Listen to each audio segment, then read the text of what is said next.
ಗೋವಿಗೆ ಒಂದು ವಿಷಯ ಕೊಟ್ಟಂಗೆ ಆ ಕಾಯ್ದೆ ಪಾಲನೆ ಮಾಡಿದ್ರೆ ಗೋವಿಗೆ ವಿಷಯ ಕೊಟ್ಟಂಗೆ ನಾನು ಈ ಮೂಲಕ ಸಚಿವರಲ್ಲಿ ವಿನಂತಿ ಮಾಡ್ತೇನೆ.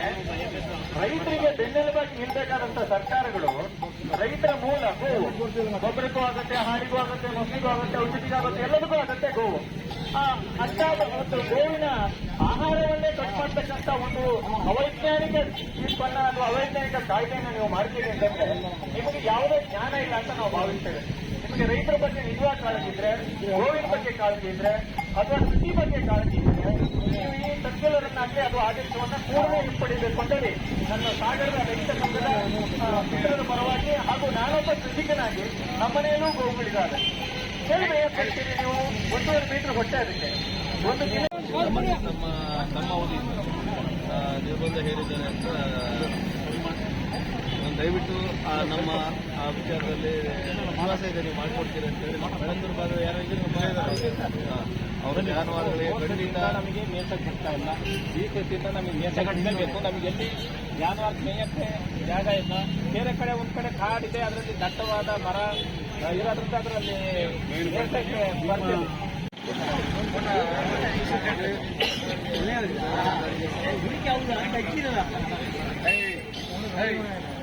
ನಮ್ಮ ಸಂಘಟನೆಯ ಜಿಲ್ಲಾ ಉಪಾಧ್ಯಕ್ಷರಾದಂತಹ ರಮೇಶ್ ಸರ್ ಅವರು ಮುಂದಿನ ಹೋರಾಟದ ರೂಪರೇಷೆಗಳನ್ನು ಇಟ್ಕೊಳ್ಬೇಕು.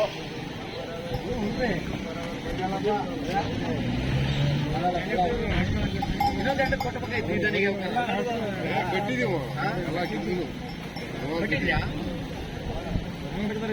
ಅದನ್ನ ಅಜ್ಞಾನಿಸಿಕೊಂಡು ನಮಗೆ ನೈಸರ್ಗಿಕವಾಗಿ ಫಲವತ್ತತೆ ಭೂಮಿ ಕೊಡ್ತಕ್ಕಂಥ ಗೊಬ್ಬರವನ್ನು ನೀಡಿ ಹಾಗೆ ಮತ್ತು ಬೆಣ್ಣೆ ತತ್ವವನ್ನು ನೀಡಿ ನಮ್ಮನ್ನೆಲ್ಲ ಕಾಪಾಡ್ತಾ ಬಂದಿರ್ತಕ್ಕಂಥ ಗೋವುಗಳು. ಇದಕ್ಕೆ ತೊಂದರೆ ಕೊಡ್ಲಿಕ್ಕೆ ನೀವು ಹೊರಟಿದ್ದೀರಿ ಅಂದ್ರೆ ರೈತರಾದರೆ ನಾವು ಯಾವ ರೀತಿಯಲ್ಲಿ ಪ್ರತಿಕಾರ ಅಥವಾ ಯಾವ ರೀತಿಯಾಗಿ ನಿಮ್ಗೆ ಉತ್ತರ ಕೊಡಬೇಕು ಅಂತ ಹೇಳೋದನ್ನ ಮುಂದಿನ ದಿನಗಳಲ್ಲಿ ನಮ್ಮ ರೈತ ಸಂಘದ ಒಂದಿಗೆ ನಾವೆಲ್ಲ ಸೇರ್ಕೊಂಡು ಒಂದು ತೀರ್ಮಾನವನ್ನು ಮಾಡಲಿದ್ದೇವೆ. ಮತ್ತೊಮ್ಮೆ ನಾನು ವಿನಂತಿ ಮಾಡ್ತೇನೆ, ಸರ್ಕಾರದ ಪ್ರತಿನಿಧಿಗಳು ರೈತರ ಪರವಾಗಿರಬೇಕು, ನೈಸರ್ಗಿಕವಾಗಿ ಇರ್ತಕ್ಕಂಥ ಯಾವುದೇ ವ್ಯವಸ್ಥೆಯನ್ನು ಹಾಳು ಮಾಡಬಾರದು, ಹಾಗೂ ಎಲ್ಲೂ ಕೂಡ ರೈತರಿಂದ ಎರಡು ಮಾತನ್ನು ಹಂಚಿಕೊಂಡಂತಹ ಸುದರ್ಶನ್ ವಕೀಲ್ ಸರ್ಗೆ ನಮ್ಮ ರೈತ ಸಂಘದ ಪರವಾಗಿ ಹೃದಯಪೂರ್ವಕ ಧನ್ಯವಾದಗಳು.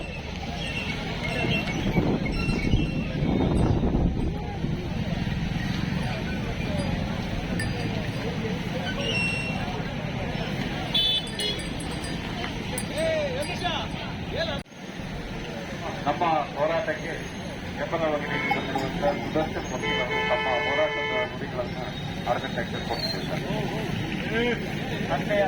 ಸಂಬಂಧಪಟ್ಟದಲ್ಲ ಅನ್ನೋ ಒಂದು ಮೇಲ್ಪಟ್ಟಿತ್ತು. ಅದ್ರ ವಿಚಾರವಾಗಿ ನಮ್ಮ ವಿಷಯ ಏನಿದೆ ನಮ್ಮ ಕಡೆಯಿಂದ ನಮಗೆ ಮಾಹಿತಿ ಬೇಕು. ಯಾವುದೇ ಬಂದಿಲ್ಲ. ನಾವು ಯಾವುದೇ ರೀತಿ ನಮ್ಮ ಸಾಗರ ವಿಭಾಗದಲ್ಲಿ ಯಾವುದೇ ರೀತಿ ಒಡೆತಡೆ ಮಾಡ್ತಾ ಇಲ್ಲ. ಎಲ್ಲರೂ ನಡ್ಕೊ ಬೆಳೆಸಿದಲ್ಲಿ ಮಾತ್ರ ಬಿಟ್ಟರೆ ನಾವೆಲ್ಲೂ ಜಾನುವಾರುಗಳನ್ನು ಮಾಡಿದ್ದ ಬೇಡ ಅಂತ ಯಾರೂ ಹೇಳಿಲ್ಲ. ಎಲ್ಲೂ ಇಲ್ಲಿವರೆಗೂ ಅಂಥ ಘಟನೆ ಅದು ನಮ್ಮ ಸರ್ಕಾರದ ಯಾವುದೇ ಅದೇ ನಾವೇನಂತೆ ಆ ಪ್ರಕಾರ ಕೆಲಸ ಮಾಡ್ತಾರೆ.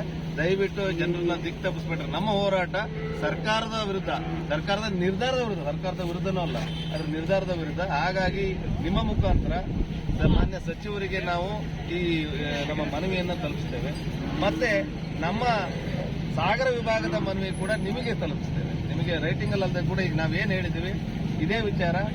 ನಮ್ಮ ಜಾನುವಾರುಗಳಿಗೆ ಸಮಸ್ಯೆ ಆಗದೇ ಇರೋ ರೀತಿ ನೀವು ಇರಲ್ಲಿವರೆಗೂ ಬಂದವರಿಗೆ ಮತ್ತೆ ಮಾಡ್ಕೊಳ್ತೀವಿ ಮನವಿನ. ನೀವು ಇರಲ್ಲಿವರೆಗೂ ಕೂಡ ನಮ್ಮ ಜಾನುವಾರಿಗೆ ನಮ್ಮ ತಾಲೂಕಿನ ಎಲ್ಲ ಭಾಗದ ನಿಮಗೇನು ಸಂಬಂಧಪಡುತ್ತೆ ಅಷ್ಟು ಏರಿಯಾಕ್ಕೆ ದಯವಿಟ್ಟು ನೀವು ಕಾಪಾಡ್ಕೊಡ್ಬೇಕು ನಮ್ಮವ್ರನ್ನ, ನಮ್ಮ ಜಾನುವಾರುಗಳನ್ನ ಅಂತೇಳಿ. ಇವತ್ತು ಒಂದು ದಿವಸ ಇಷ್ಟು ಮೇದ್ಕೊಂಡೇವೆ, ಡೈಲಿ ಎಲ್ಲೂ ಬೇರೆ ಎಲ್ಲೂ ಮೇಯಲಿಕ್ಕೆ ಆಗೋದಿಲ್ಲ.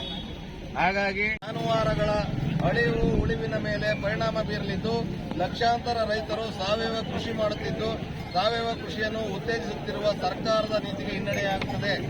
ಈ ಎಲ್ಲಾ ಅಂಶಗಳನ್ನು ಕೂಲಂಕುಷವಾಗಿ ಪರಿಶೀಲಿಸಿ ರೈತರು ಮತ್ತು ಅವರ ಸಾಕು ಪ್ರಾಣಿಗಳಿಗೆ ಪ್ರವೇಶ ನಿರ್ಬಂಧಿಸಿರುವ ಆದೇಶವನ್ನು ಹಿಂಪಡೆಯಬೇಕೆಂದು ದಿನಾಂಕ 28/7